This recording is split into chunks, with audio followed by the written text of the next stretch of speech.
At 7 p.m. on the 42nd day, 4 specialists stood around Sophia Ashworth's bed, with the specific quiet of people who had run out of things to try. Dr. Priya Ravel held the chart without looking at it anymore. She had memorized every number on it weeks ago.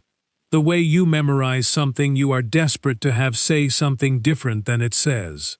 Behind her, 2 visiting specialists flown in from different continents conferred quietly near the window, their voices low, their body language the particular defeated posture of brilliant people confronting the limits of their own brilliance.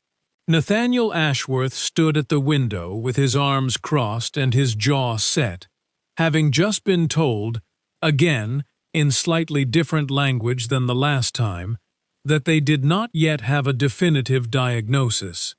He had heard some version of that sentence 11 times in 6 weeks. It had not gotten easier to hear.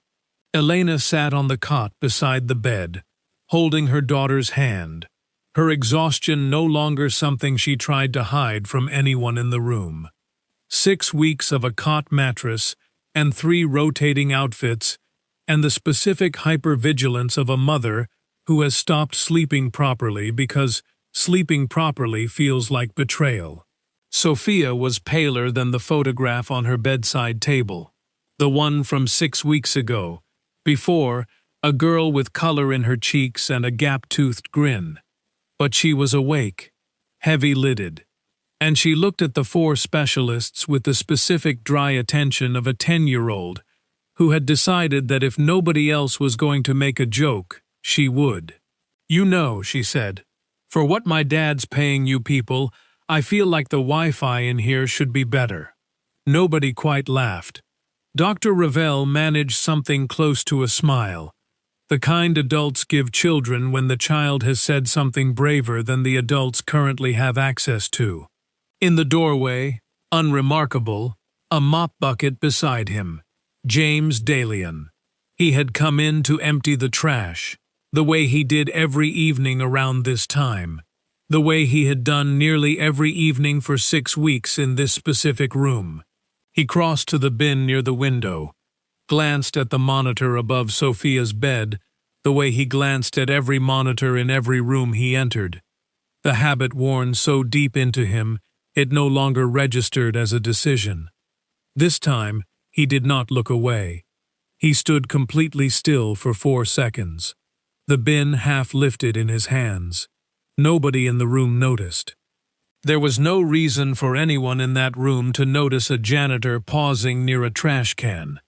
He had been furniture on this floor for 3 years. Furniture did not carry information anyone needed.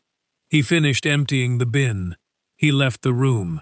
For 6 weeks, the best doctors that money could locate had been trying to save her. None of them had noticed what the janitor emptying the trash can had just seen, because none of them had ever needed to notice it before. 3 years earlier, James had walked into the Human Resources office at Meridian Children's Hospital and asked, specifically, to be placed on the pediatric floor. The woman conducting the interview had found this an odd request from a man with his background. 2 tours as an Army combat medic listed plainly on his application. No attempt made to hide it or explain it. But jobs were jobs, and James Daleon interviewed well in the specific, quiet, competent way of a man who did not waste anyone's time. He did not tell her the real reason. He was not sure he could have said it out loud, even if she had asked directly. The real reason was that 11 months into a civilian EMS career, he had watched a man die in the back of an ambulance while James followed a protocol he knew, with the specific certainty that had once saved a soldier's life, was wrong for the situation in front of him. He had wanted to deviate. He had known, in his hands, in the part of him that had spent 2 tours reading bodies faster than charts could keep up, exactly what needed to happen instead. He had followed the protocol anyway, because deviating meant risk, and risk meant liability, and liability meant a conversation with people who outranked his instincts on paper, even when his instincts were correct. The man had died. The protocol had been followed correctly. Nobody blamed James for anything. That was, somehow, worse. He left EMS 4 months later. He took the janitorial position at Meridian, almost as a kind of penance. Proximity to medicine without the crushing weight of being trusted with it. He told himself it was temporary. 3 years later, he was still there. He moved through his shifts with the specific quiet economy of a man who had made himself small on purpose. Restocked supply closets, emptied bins, mopped the same corridors he had mopped for 3 years, in the same pattern, at the same hour, with the specific muscle memory of routine layered over something underneath it that had never actually gone quiet. "Morning, James," the nurses said, briefly, kindly, without curiosity, and moved on to the actual work of the floor. One Tuesday, a nurse named Priya, not Dr. Ravel, a younger nurse who shared the name, stood in the hallway frowning at a chart, overwhelmed, 3 other tasks pulling at her attention simultaneously. James passed with his cart, glanced at the numbers over her shoulder. 3 seconds. "Might want to flag that potassium again before the next round," he said. Quiet. Not stopping. She checked. He was right. She thanked him. Genuinely. But briefly. The specific brief gratitude of someone with 4 more urgent things waiting. And moved on. Did not think about it again. James did not think about it again either. Or told himself he didn't. At home that night, in a modest 1-bedroom apartment across town, he set his keys down on the counter and looked, the way he looked most nights, at the single-framed photograph on his shelf. Himself in uniform, younger, thinner, standing beside another soldier, Corporal Reyes, 23 years old, grinning at whoever held the camera, alive. James looked at it for exactly the length of time he allowed himself to look at it.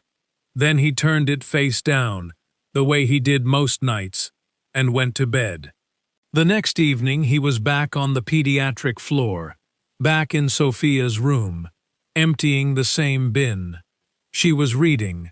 A paperback with a cracked spine, the specific well-loved condition of a book read more than once. She looked up at him with the particular directness she reserved for the very small number of people in this hospital she had decided were worth being direct with. "What do you think happens to librarians when the world ends?" James considered this with the seriousness it deserved, the way he considered everything she asked him, which was different from how most adults answered her. Placating, distracted, already halfway to the next task. "I think they survive," he said. "Somebody's got to keep the books organized after everybody else stops paying attention to anything that isn't an emergency." Sophia looked at him for a moment, then nodded, satisfied, like he had confirmed something she already suspected. Across the room, half asleep on the cot, Elena Ashworth heard the exchange. She did not say anything. But for the first time in 6 weeks of watching hospital staff move through this room, she actually looked at the janitor, not through him, the way exhaustion made you look through people whose job was to be invisible, but at him. She filed the moment away without knowing yet that she would need it.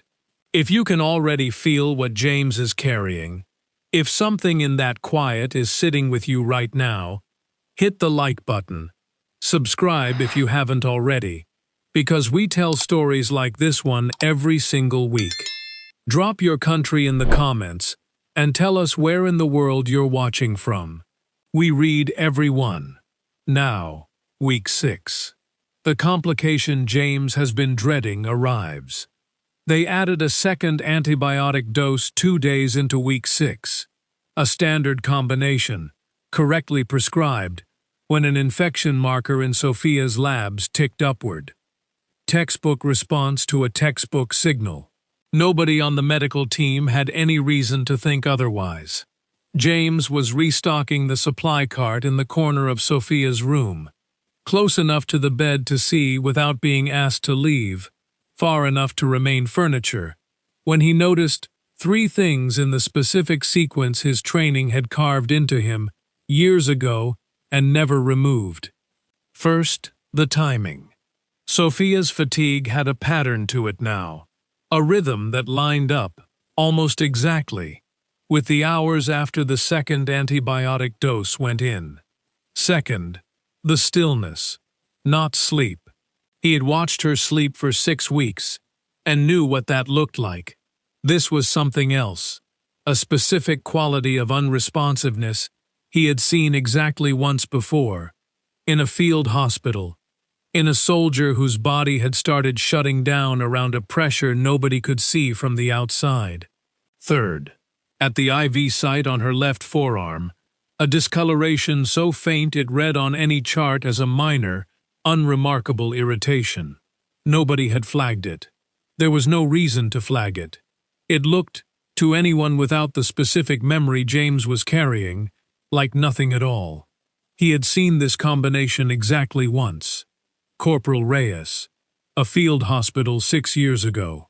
A medication reaction compounding a slow-building internal pressure that mimicked ordinary post-op fatigue right up until it very nearly did not. James had caught it in 11 minutes because there had been no one else there with the authority to catch it, and because in the field, waiting for someone with more rank was not a survivable option. He stood in Sophia's doorway with his cart, both hands still on the handle, and did not move for 4 full seconds.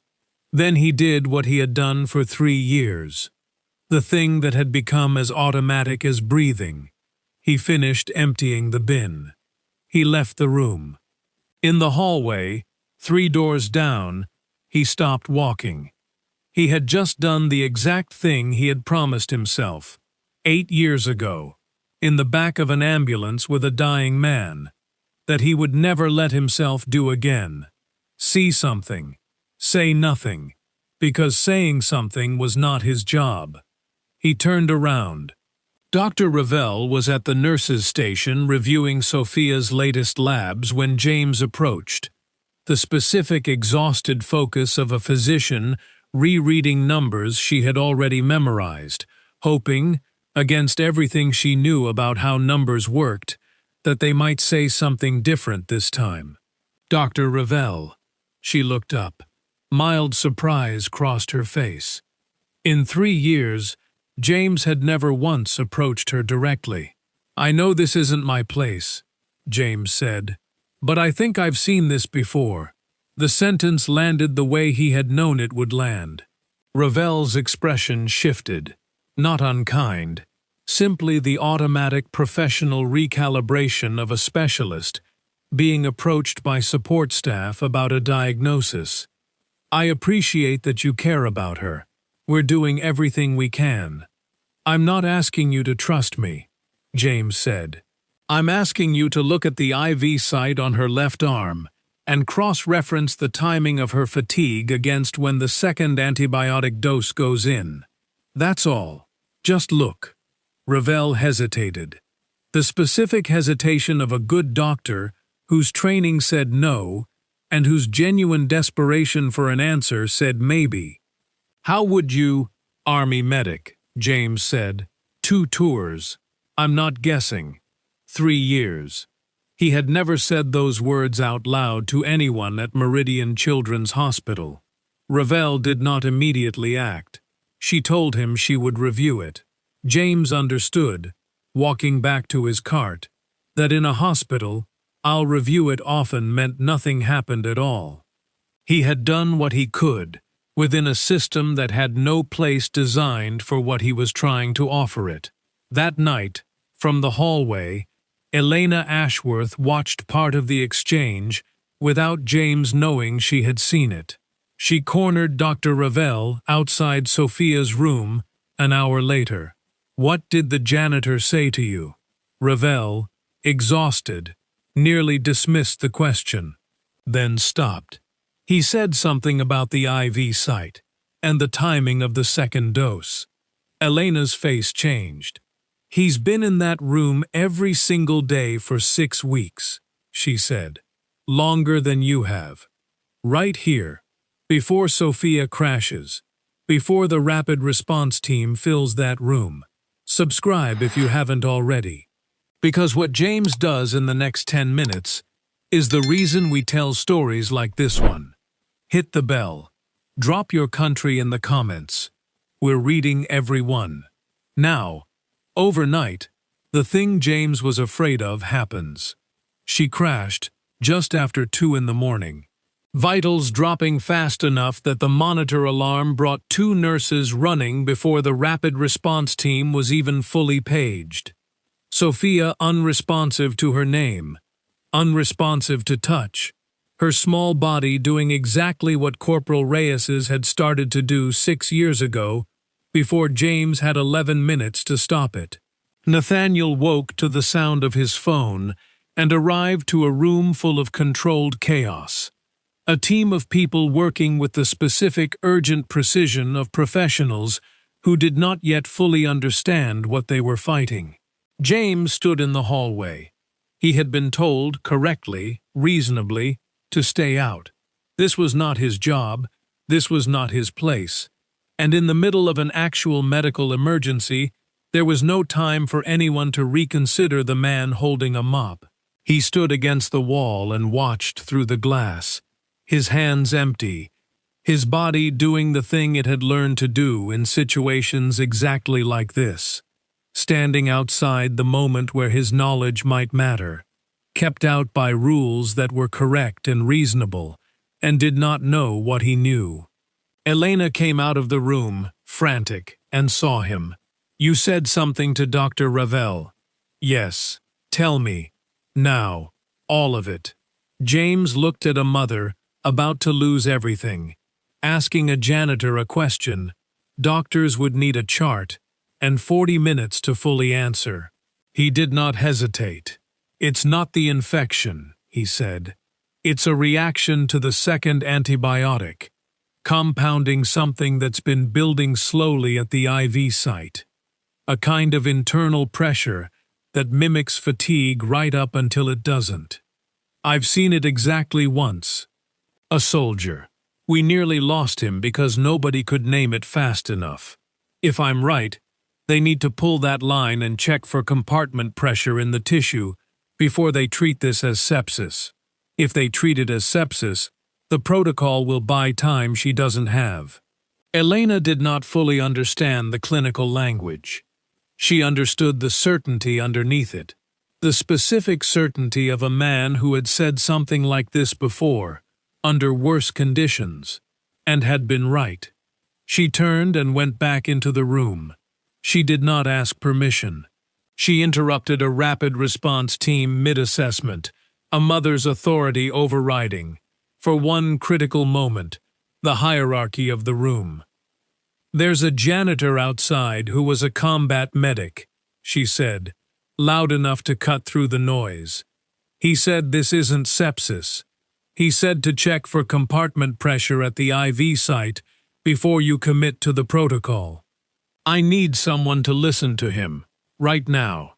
The room did not stop, but Dr. Ravel, who had spent the last several hours with James's words sitting uncomfortably in the back of her mind, unable to fully dismiss them, made the decision that would define her. Get him in here.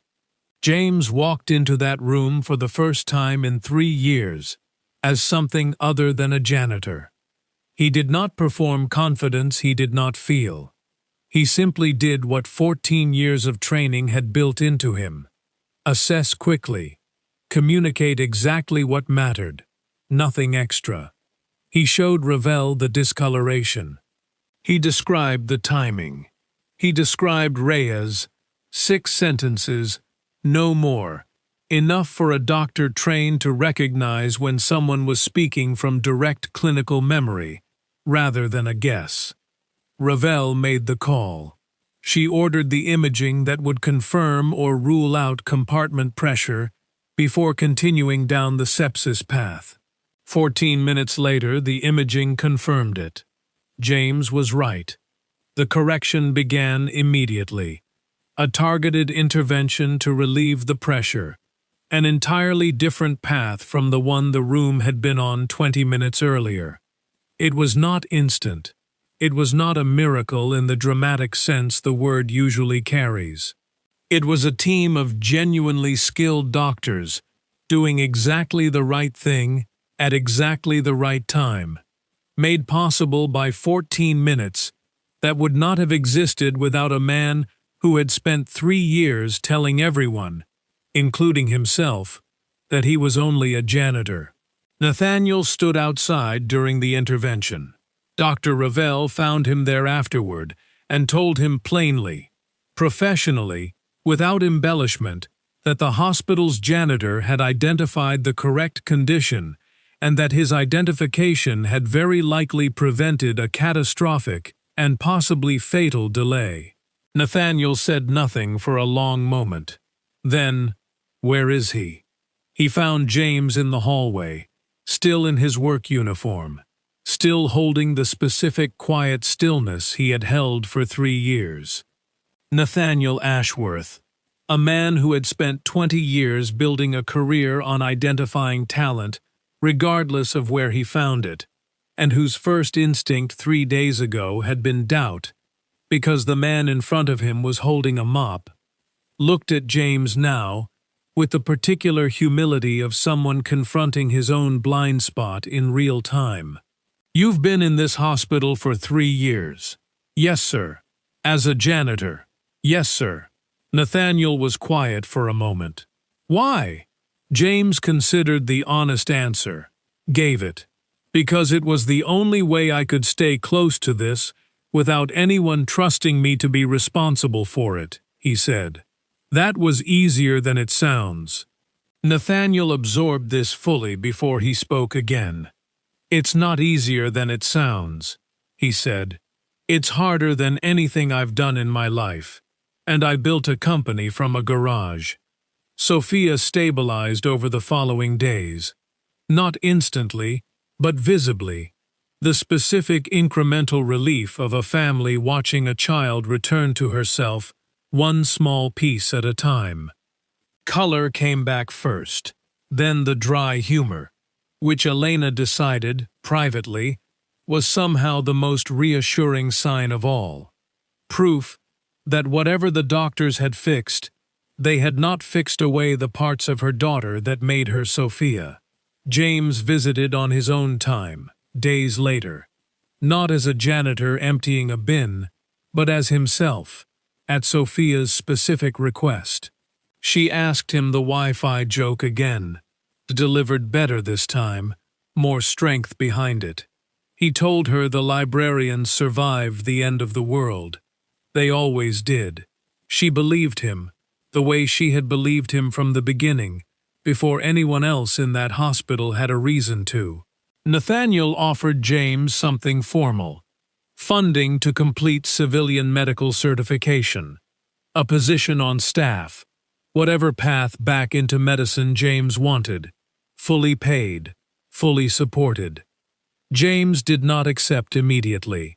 He sat with the offer the way he had learned, slowly, over 3 years, to sit with things that actually mattered, rather than pushing them down.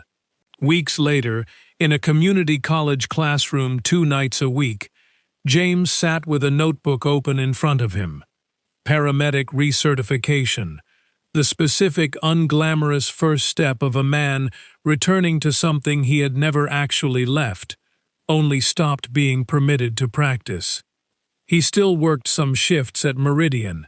He still emptied bins on the pediatric floor some evenings, and the staff who now knew what he was did not treat him differently in the ways that would have felt performative or strange. They still said "Morning, James" the same way they always had. But they had started asking him what he thought, too. And he had started, carefully, answering. That evening, back at his apartment, James set his keys on the counter and looked at the shelf. The framed photograph. Corporal Reyes, 23 years old, grinning at whoever held the camera, alive. James looked at it for a long moment, longer than he usually allowed himself. Then, for the first time in 3 years, he did not turn it face down. He left it standing. If James's story stayed with you, if you know what it feels like to carry something the world has told you doesn't count, share this video with someone who needs to hear it. Subscribe if you haven't already, because we bring you stories like this one every single week. Hit that like button if this one got you. Drop a comment below. Where in the world are you watching from? We read every single one, and we want to know who's out there carrying stories like James carried his. Until next time, the world is full of people who never stopped being who they were. Sometimes they're just waiting to be asked.